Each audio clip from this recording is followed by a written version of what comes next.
They built a machine, a revolutionary machine, they said, backed by the brightest minds and the deepest pockets in Silicon Valley. It was sleek, it was smart, it was connected to the cloud, and it promised to change everything, how you eat, how you live. But in the end, it became a symbol for everything wrong with that dream.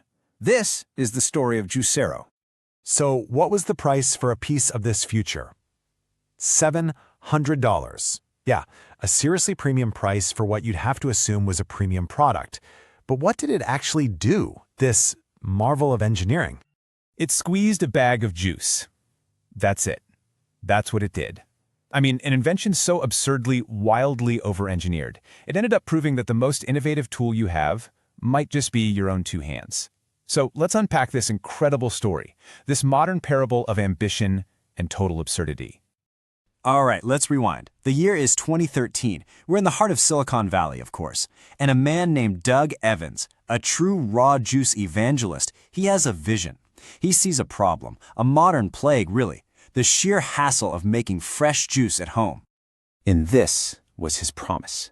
A simple one, really. No more buying pounds of fruit and veggies, no more chopping, and absolutely no more cleaning that sticky, impossible machine we've all dealt with.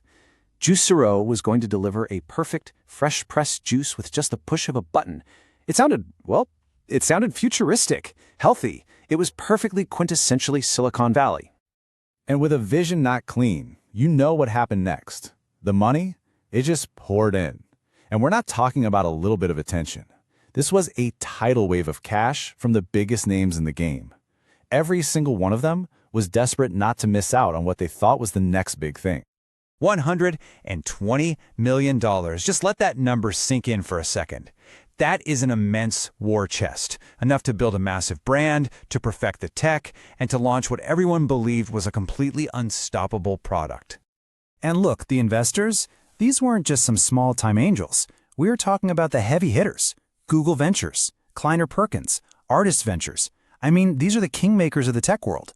Once you have their stamp of approval, your credibility, it seems absolute. The hype? Oh, the hype was very, very real. And this was the line that sold the dream. The Keurig of juice.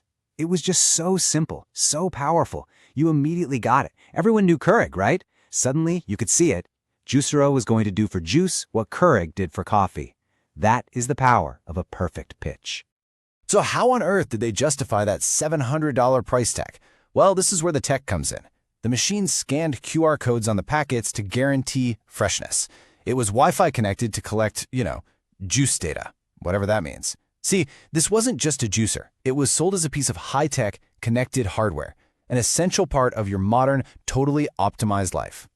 So, the company launched. The early adopters, they loved it. The media was calling it the future. For all intents and purposes, Juicero looked like yet another Silicon Valley runaway success story. And then, April 2017, a single news report comes out and it changes everything. It all came down to this one simple but devastating question posed by reporters at Bloomberg. They looked at the sleek design, the Wi-Fi, the whole 4 tons of pressing force, and they just wondered, what if it was all just for show? And here it is, the moment the whole thing came crashing down. The reporters discovered that you could take one of those expensive proprietary juice packs and just squeeze it with your bare hands. No $700 machine required.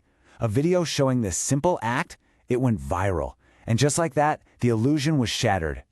I mean, the comparison laid out side by side was just devastating. On one side, you have a $700 Wi-Fi connected machine that boasts 4 tons of force. And on the other side, your hands, which are, free. It wasn't just damning, it was hilarious. And of course, the internet did what the internet does best. The memes just exploded. Parodies were everywhere. In a matter of days, Juicero went from being hailed as the future of wellness to being the global punchline, the poster child for just how disconnected from reality Silicon Valley could be. But the backlash was so much more than just mockery. It was swift, it was brutal, and for the company, it was existential. This supposedly unstoppable brand, it just began to crumble under the weight of one simple truth. The speed of the collapse was just astonishing. Think about it. The Bloomberg story hits in April. The public backlash explodes. By September, the company is shut down, gone. That's just 5 months. Over $100 million in investment just vaporized. It's a perfect, brutal illustration of how fast you can fail in the digital age. So what was the company's official defense in all this? Well, to put it lightly, it was pretty weak. They claimed that squeezing the packs by hand missed the experience, that you needed the machine for precision. Yeah, nobody was buying it. The magic was completely gone. Ultimately, the story of Juicero became this perfect cautionary tale. It's about a very specific mindset you see in Silicon Valley. This obsession with solving problems that, well, that might not actually exist.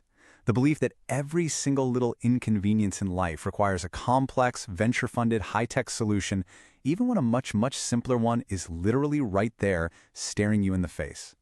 So, what was the real failure here? Because it was deeper than just a bad product. This was a fundamental failure of vision.